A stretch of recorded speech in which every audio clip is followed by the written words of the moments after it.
أكبر لا إله إلا الله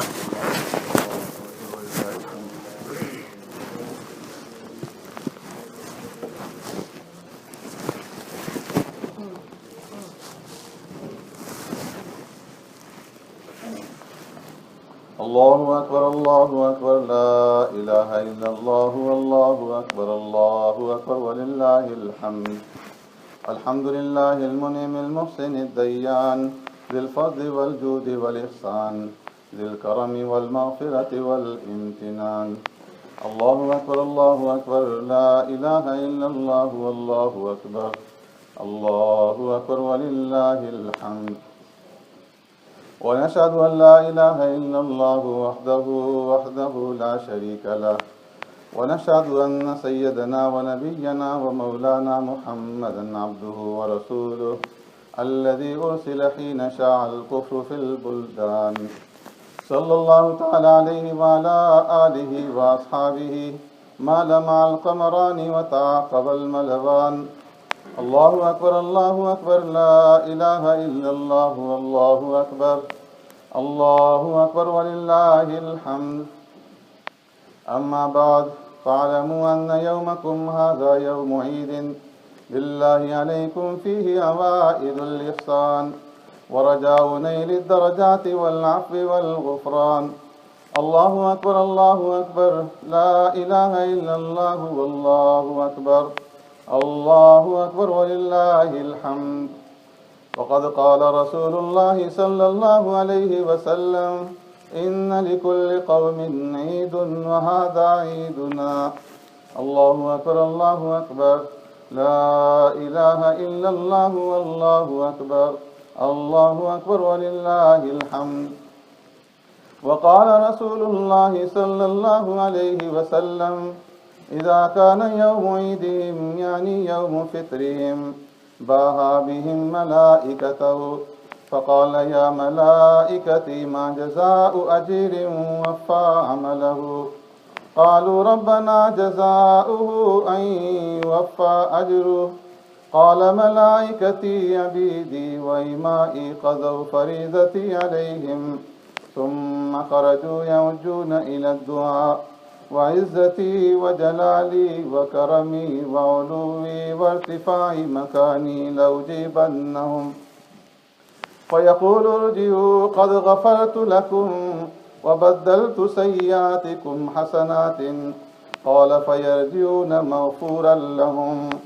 الله أكبر لا إله إلا الله والله أكبر ولله الحمد.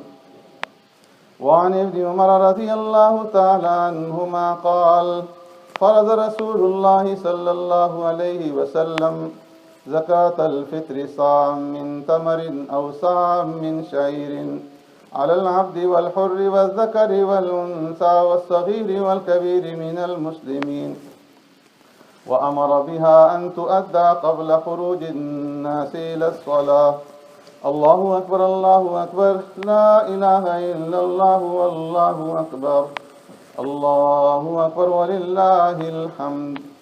وعن ابن عباس رضي الله تعالى عنهما قال فرض رسول الله صلى الله عليه وسلم زكاة الفطر طهرا للصيام من اللغو والرفث وطعمة للمساكين. الله أكبر لا إله إلا الله والله أكبر ولله الحمد. وعن ابن عمر رضي الله تعالى عنهما قال كان رسول الله صلى الله عليه وسلم يخرج إلى العيد ماشيا ويرجع ماشيا. الله أكبر لا إله إلا الله والله أكبر ولله الحمد. وعن أنس رضي الله تعالى عنه قال لما قدم النبي صلى الله عليه وسلم المدينة ولهم يومان يلعبون فيهما قال ما هذان اليومان؟ قالوا كنا نلعب فيهما في الجاهلية. فقال رسول الله صلى الله عليه وسلم قد أبدلكم الله بهما خيرا منهما يوم الأضحى ويوم الفطر. الله أكبر الله أكبر، لا إله إلا الله والله أكبر، الله أكبر ولله الحمد. وقال عليه الصلاة والسلام: من صام رمضان ثم اتبعه ستا من شوال كان كصيام الدهر. أعوذ بالله من الشيطان الرجيم. ولتكملوا العدة ولتكبروا الله على ما هداكم ولعلكم تشكرون.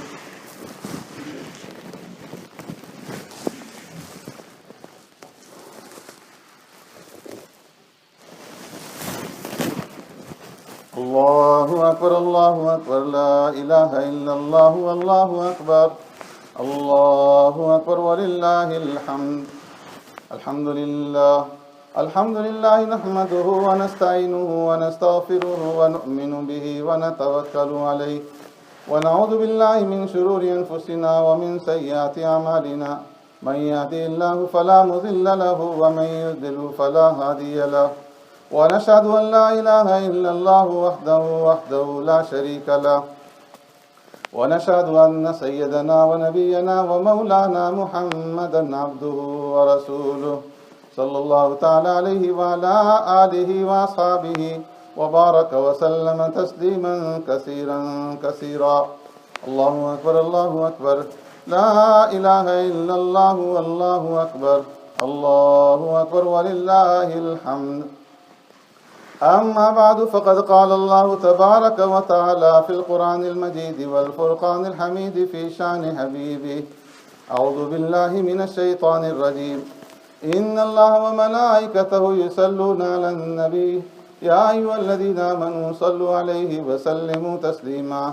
اللهم صل على سيدنا ومولانا محمد بعدد من صلى وصام، وصل كذلك على جميع الأنبياء والمرسلين وعلى الملائكة المقربين وعلى عباد الله الصالحين، خصوصا على سيد المتقين والأبرار صاحب النبي في الغار والمزار، أفضل الصحابة بالتحقيق، خليفة النبي بلا فصل، إمامنا أبي بكر الصديق رضي الله تعالى عنه، وعلى الناطق بالصواب والعادل بالكتاب إمامنا بالحق عمر بن الخطاب رضي الله تعالى عنه، وعلى كامل الحياء وناشر القرآن الشهيد المظلوم حين تلاوة الفرقان إمامنا عثمان بن عفان رضي الله تعالى عنه، وعلى صاحب السيف والقضاء وناشر العلم والهدى أسد الله الغالب إمامنا علي بن أبي طالب رضي الله تعالى عنه، وعلى السيدين السندين السعيدين الشهيدين سيدنا أبي محمد الحسن وأبي عبد الله الحسين رضي الله تعالى عنهما. الله أكبر الله أكبر، لا إله إلا الله والله أكبر، الله أكبر ولله الحمد. وعلى بنات النبي صلى الله عليه وسلم، وعلى أزواج النبي صلى الله عليه وسلم، وعلى عميه النبي المصطفى صلى الله عليه وسلم، وعلى جميع الصحابة والتابعين رضوان الله تعالى عليهم أجمعين. الله أكبر الله أكبر، لا إله إلا الله والله أكبر، الله أكبر ولله الحمد. وقال رسول الله صلى الله عليه وسلم: الله في أصحابي، لا تتخذوهم غرضا من بعدي، فمن أحبهم فبحبي أحبهم، ومن أبغضهم فببغضي أبغضهم. أصحابي كالنجوم، بأي مقتديتم اهتديتم. الله أكبر الله أكبر، لا إله إلا الله والله أكبر، الله أكبر ولله الحمد. تعدلوا عباد الله رحمكم الله. إن الله يأمر بالعدل والإحسان وإيتاء ذي القربى وينهى عن الفحشاء والمنكر والبغي يعظكم لعلكم تذكرون. اذكروا الله العلي العظيم يذكركم وادعوه يستجب لكم، ولذكر الله تعالى أعلى وأولى وأعز وأجل وأتم وأعظم وأكبر، والله يعلم ما تصنعون.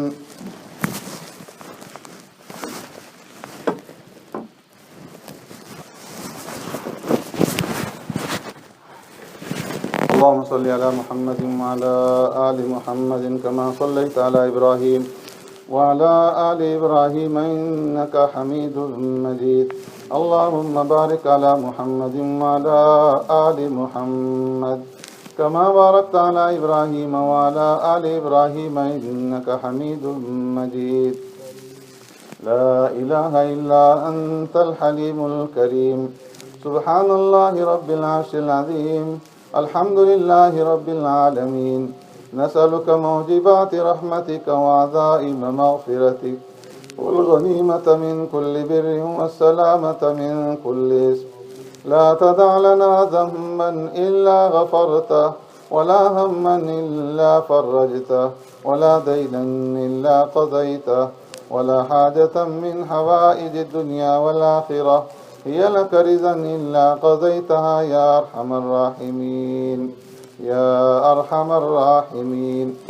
اللهم إن قلوبنا ونواسينا وجوارحنا بيدك لم تملكنا منها شيئا، فإذا فعلت ذلك بنا فكن أنت ولينا واهدنا إلى سواء السبيل واهدنا إلى سواء السبيل واهدنا إلى سواء السبيل.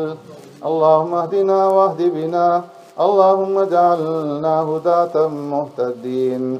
اللهم اغفر لنا ولإخواننا الذين سبقونا بالإيمان ولا تجعل في قلوبنا غلا للذين آمنوا ربنا إنك رؤوف رحيم. اللهم اغفر لجميع موتى الذين شهدوا لك بالوحدانية ولنبيك بالرسالة وماتوا على ذلك. اللهم اغفر لهم وارحمهم وعافهم واعف عنهم وأكرم نزلهم ووسع مدخلهم واغسلهم بالماء والثلج والبرد ونقهم من الذنوب والخطايا كما ينقى الثوب الأبيض من الدنس. اللهم اشف مرضانا ومرضى المسلمين. اللهم يا شافي الأمراض اشف مرضانا ومرضى المسلمين. اللهم يا قاضي الحاجات اقض حاجاتنا وحاجات المسلمين. اللهم يا دافع البليات. اللهم يا رافع الدرجات. اللهم يا أحل المشكلات. اللهم يا مسبب الأسباب. اللهم يا مجيب الدعوات. اللهم يا خير الناصرين. اللهم يا أرحم الراحمين. اللهم إن قلوبنا ونواسينا وجوارحنا بيدك لم تملكنا منها شيئا، فإذا فعلت ذلك بنا فكن أنت ولينا واهدنا إلى سواء السبيل. इलाह आलमीन हमारी सादरी को कबूल और मंजूर फरमा। ए अल्लाह हमारी इस टूटी फूटी इबादत को कबूल और मंजूर फरमा। ए अल्लाह रमज़ान मुबारक के इस पूरे महीने के अंदर तेरे नेक बंदों ने जितने भी नेक आमाल किए तेरे दी हुई तौफीक से ए अल्लाह तमाम आमाल को कबूल फरमा। ए अल्लाह पूरा पूरा अजर और पूरा पूरा बदला अता फरमा दे। ए अल्लाह जो गलतियाँ हुई, कोताहियाँ हुई, लग़ज़शें हुई, कमज़ोरियाँ हुई, महज़ अपने फज़्ल व करम से माफ़ फरमा दे। ए अल्लाह हमारे आमाल इस काबिल नहीं कि हम आपकी बारगाह में पेश कर सकें। ए अल्लाह जिस सूरत के अंदर भी हैं, जिस हाल में भी हैं, महज़ अपने फज़्ल व करम से कबूल फरमा ले। ए अल्लाह जिस तरह तेरा वादा है कि मैं सबकी मग़फ़िरत करके भेजूँगा, ए अल्लाह हम सबकी मग़फ़िरत फरमा दे। ए अल्लाह हम तुझसे मग़फ़िरत का सवाल करते हैं। ए अल्लाह गुनाहों से पाकी का सवाल करते हैं। ए अल्लाह हमें माफ़ फरमा दे, हमारी मग़फ़िरत फरमा दे, हमारे माँ बाप की मग़फ़िरत फरमा दे, हमारे बहन भाइयों की मग़फ़िरत फरमा दे, हमारे घर वालों की मग़फ़िरत फरमा दे, हमारे बच्चों की मग़फ़िरत फरमा दे, हमारे अजीज़ अक़ारिब रिश्तेदारों की मग़फ़िरत फरमा दे, हमारे मुतअल्लिक़ीन दोस्त अहबाब की मग़फ़िरत फरमा दे। ए अल्लाह सब के साथ मग़फ़िरत वाला अफ़्व दरगुज़र वाला मामला फरमा दे। ए अल्लाह इससे पहले हमसे जितने भी गुनाह हुए जानबूझकर भूलकर सिर्रन अलानिया छोटे बड़े तमाम गुनाहों से अल्लाह हम तौबा तायब होते हैं, हमारी तौबा कबूल फरमा ले। ए अल्लाह हमारी सय्यात को हसनात से मुबद्दल फरमा दे। ए अल्लाह हमारे गुनाहों को नेकियों से तब्दील फरमा दे। ए अल्लाह हमारे माँ बाप की मग़फ़िरत फरमा दे। ए अल्लाह हमारे माँ बाप समेत ददियाली ननियाली ससुराली रिश्ते में जितने मुसलमान दुनिया से रुखसत हुए सबकी मग़फ़िरत फरमा दे। تمام مرنے والوں کے درجات کو اے اللہ تو بلند فرما دے، اے اللہ ان کے لیے آخرت کے مناظر کو سہل اور آسان فرما دے، اے اللہ جتنے بیمار ہیں گھروں میں اسپتالوں میں تمام بیماروں کو شفا کاملہ عاجلہ نافع عطا فرما دے، سب کو تندرستی عطا فرما دے، اے اللہ جو بے اولاد ہیں سب کو اولاد زرینہ عطا فرما دے، اولاد کی نعمت سے مالا مال فرما دے، اے اللہ جن کی اولادیں ہیں والدین کے لیے مطیع فرما بردار بنا دے، اے اللہ جو کچھ مانگا عطا فرما دے، جو نہیں مانگ سکے اپنی شان کے مطابق عطا فرما، اے اللہ ہر قسم کے آفات اور بلیات سے بچانا، ناگہانی حوادثات سے بچانا، ناگہانی موت سے بچانا، اے اللہ شریروں کے شر سے، حاسدوں کے حسد سے، باغزوں کے بغض سے، کینوروں کے کینے سے بچا، اے اللہ نہ ظالم بنا نہ مظلوم بنا، اے اللہ کسی کا محتاج نہ بنا، صرف اپنا ہی محتاج بنائے رکھ، اپنی ذات عالی کا یقین ہمارے قلوب کے اندر راسخ فرما دے،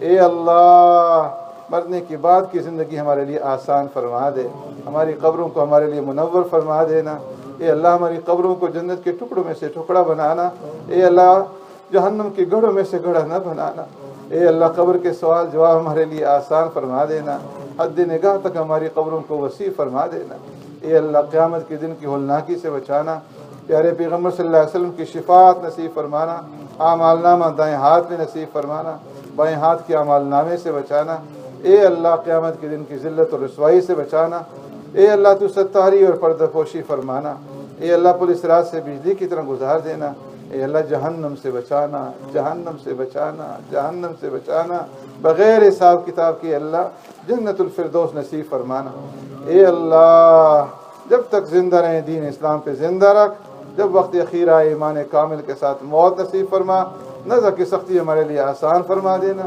دنیا سے جائیں تو مرتے وقت ہماری زبانوں کے اوپر کلمہ طیبہ جاری فرما دینا، لا الہ الا اللہ محمد الرسول اللہ برحمتک یا ارحم الراحمین۔